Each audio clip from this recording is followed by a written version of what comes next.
ప్రభువైన యేసుక్రీస్తు నామములో అందరికీ వందనాలు. ఈరోజు దేవుని వాక్యం హెబ్రీయులకు రాసిన పత్రిక 2వ అధ్యాయం 3వ వచనం. ఇంత గొప్ప రక్షణ మనం నిర్లక్ష్యం చేసిన ఎలాగూ తప్పించుకుందాము.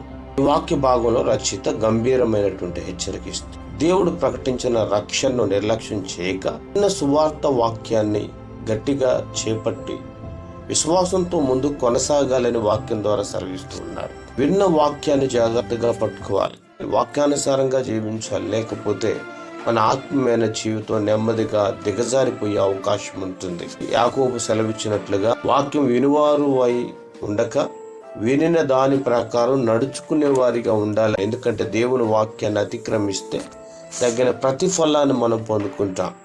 పాత నిబంధనల దూతల ద్వారా వచ్చిన ధర్మశాస్త్రాన్ని అతిక్రమించిన వారికి శిక్ష వచ్చింది. అంటే దేవుని మాటలు తేలికగా తీసుకోవటం ప్రమాదం. దేవుని వాక్యాన్ని శ్రద్ధగా మనము అనుసరించి నడుచుకోవాలి. యేసుక్రీస్తు ద్వారా వచ్చిన రక్షణ చాలా గొప్పది. దానిని ప్రభువు ప్రకటించారు, అపోస్తులు ధృవీకరించారు. దేవుడు అద్భుతాలు మరియు ఆ పరిశుద్ధాత్మ వరాల ద్వారా నిర్ధారించాడు. కనుక మనం రక్షణ నిర్లక్ష్యం చేయకూడదు. రక్షణ పట్ల ఉదార భావం, రక్షణ పట్ల ఆసక్తి మనకు ఉండాలి. రక్షణ తేలికగా నిర్లక్ష్యంగా తీసుకుంటే మనం నష్టపోతాం. ఒక పడవ నది మధ్యలో ఉంటే అది లంగర వేయకపోతే నెమ్మదిగా ప్రవాహంతో దూరంగా వెళ్ళిపోతుంది. అలాగే మనము దేవుని వాక్యాన్ని గట్టిగా చేత పట్టుకోకపోతే, అనగా వాక్యానుసారంగా నడవకపోతే నెమ్మదిగా విశ్వాసం నుండి దిగజారిపోయే వారిగా ఉంటాం.